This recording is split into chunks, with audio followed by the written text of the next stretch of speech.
Pasito tum tum, pasito tum tum, pasito tum tum, pasito tum tum, pasito tum. When it comes to the horror genre, it's very hard to find two movies that are distinguishable enough to compare. Because after all, there are just a few at hand that are about ghosts, demons, haunted houses, zombies, possessed dolls, monsters, psychopaths, you name it. Well, this year I managed to find two of them, Rosemary's Baby and Hereditary. Both are acclaimed as one of the best horror films of its genre, and with the recent release of Hereditary, people always bring up Polanski's classic to compare or label Hereditary as good as Rosemary. So be warned, cause this will contain spoiler alert as I ask the question, Rosemary's Baby, Hereditary. What do they have in common? Our most common fear!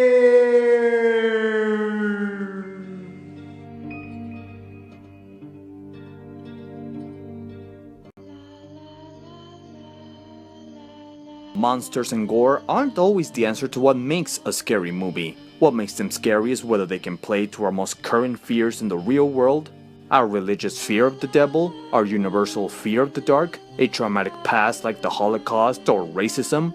The horror genre is an exaggeration of every negative aspect of human nature. Traumas and fears are a few examples that reflect our potential to cause physical and emotional destruction. Frankenstein is the fear of messing with science and nature. The Wolfman is the fear of losing control of our savage emotions. Godzilla in the 50s was a metaphoric fear of the atomic bomb. Even Nolan's Joker got people afraid for how closely resembled to terrorism in the early 2000s. Why so serious? What Polanski and Aster did is they took an everyday family situation and turned it into a spiral out of control madness. Rosemary's Baby plays off the fears of an impregnated woman, their daily pain, their change of attitude, their dietary change, but also plays off the fears of a miscarriage. What if the baby is born ill, or disabled, or doesn't survive during birth? Hereditary plays off the fears of a family dysfunction after the loss of another family member. So, I'll start by looking into their comparisons, their contrast, and what makes them stand out individually as a movie. One is about giving life, the other is about losing a life. Both models share their point of view in the story, even though in Hereditary the family also shares their point of view. Their pot-smoking traumatized son, their creepy daughter, their mother who every time conveys an emotion looks terrifying. Whether she's serious, angry, afraid, or even happy, she just looks intimidating. Rosemary's fragile, innocent, and stupidly naive. Annie's cold, mean, and melancholic. But what makes these movies comparable is that each one has a common emotion. Paranoia caused by a satanic cult. Both families deal with people that have a lineage of occultism. Rosemary suspects that her new friendly neighbors are devil worshippers and try to use her baby as the new spawn of Satan. In Hereditary, we discovered their deceased grandmother was a cult leader and is passing that lineage to her grandson. Based on how photographed the scenes are, each paranoia is viewed from different point of views. In Rosemary, the cinematography is shot on her point of view. We see through her perspective the conspiracies made against her. We spend so much time with her and what she's gone through that we believe she might be telling the truth about her neighbors. But it's also shot in a dreamy way that makes us doubt whether her conspiracies are true or not. Hereditary is shot from a long shot angle. We see all the characters from a far distance, how abnormal they behave, leaving us, the audience, paranoid as to who is the real nut in the house. Is it the son? Is it the mother? Is it even the father? Is it their daughter who's uncomfortably creepy? Even after what happened to her, I still had no sympathy for how twisted and disturbing she was. One example of a long shot angle that sums up the movie is at the opening when it zooms closer to the toy house, when in fact, it's just zooming in closer to the son's room. The family's house almost seems to resemble more like a toy house, and it's symbolically assumable that either someone or something inside the house is playing with them as if they were toys.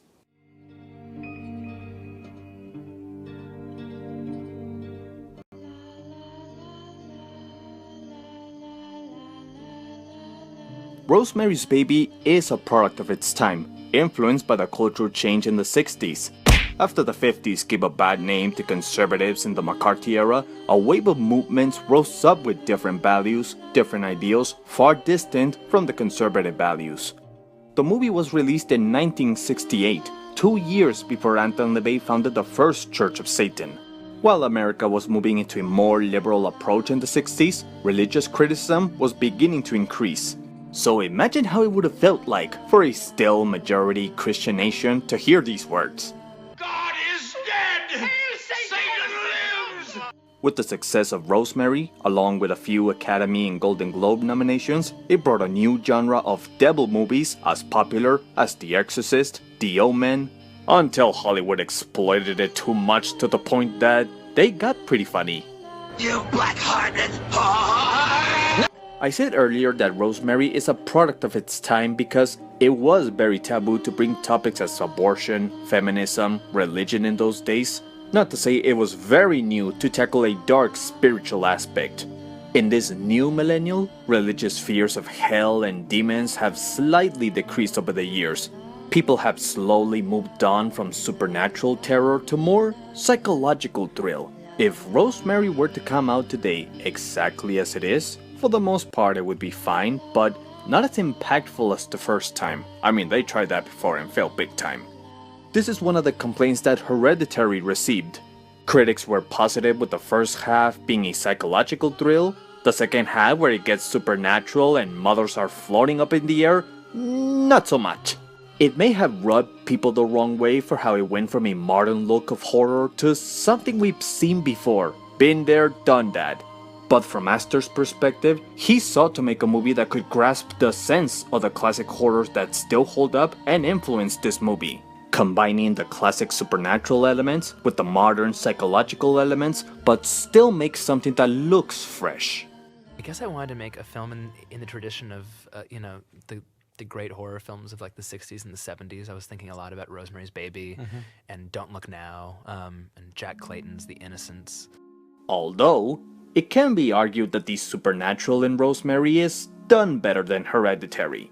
It doesn't mean it's lesser of a good film. After all, it's probably gonna go down as being discussed and analyzed over the years. For its Easter eggs, connecting the dots that link to the supernatural with the family. But in this matter of show but don't tell scenario, Hereditary seems to show and tell us that there is a real ghost behind everything.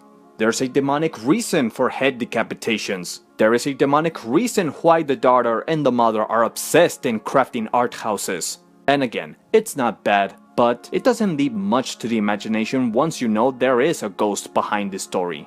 In Rosemary's Baby, we don't know what is real. We get some of those answers, and yet we're still not sure. We know the neighbors are up to no good, but we don't know if there's an actual devil working behind the scenes, or is it just a bunch of crazy fanatics with delusions?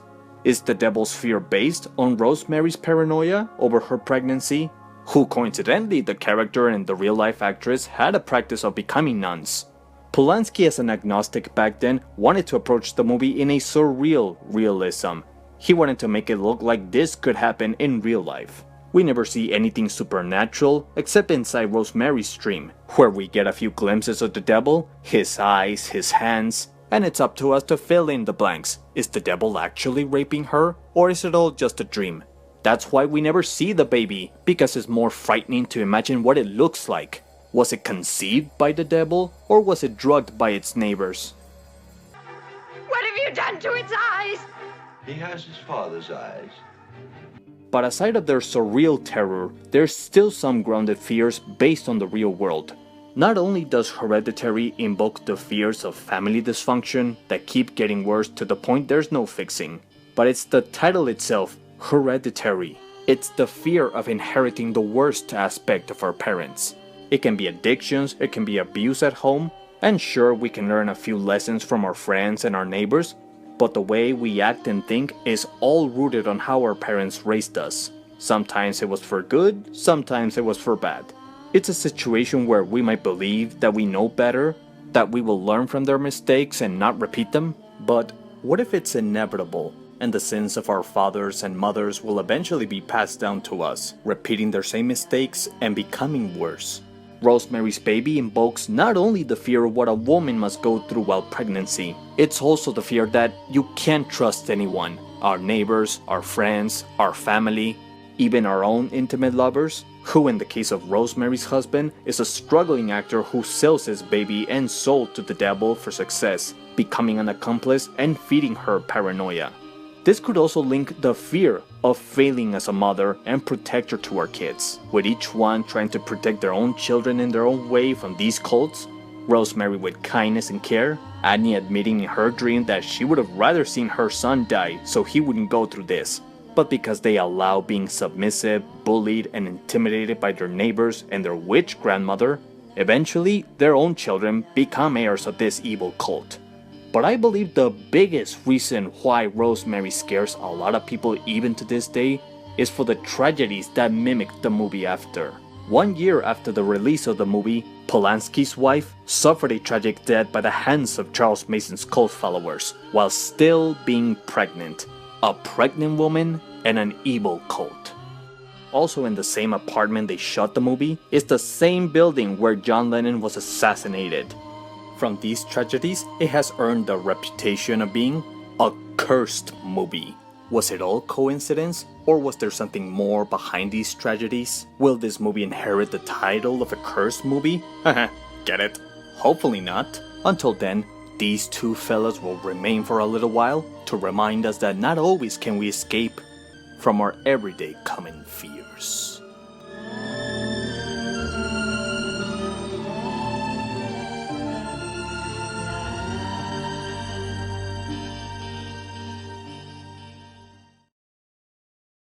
Here's a fun story. For one moment, I was considering comparing Rosemary's Baby with Juno. You know, because what's more comparable than horror and comedy about a woman getting pregnant? I will pay for my lack of vision. And I gotta admit, as much as Polanski is a fine director, there's some things about the past that you can't just forget about. Like sex offending. So what do you thought about these movies? Did you like them? Did you not like them? Leave your thoughts on the comment section to see what you thought about them.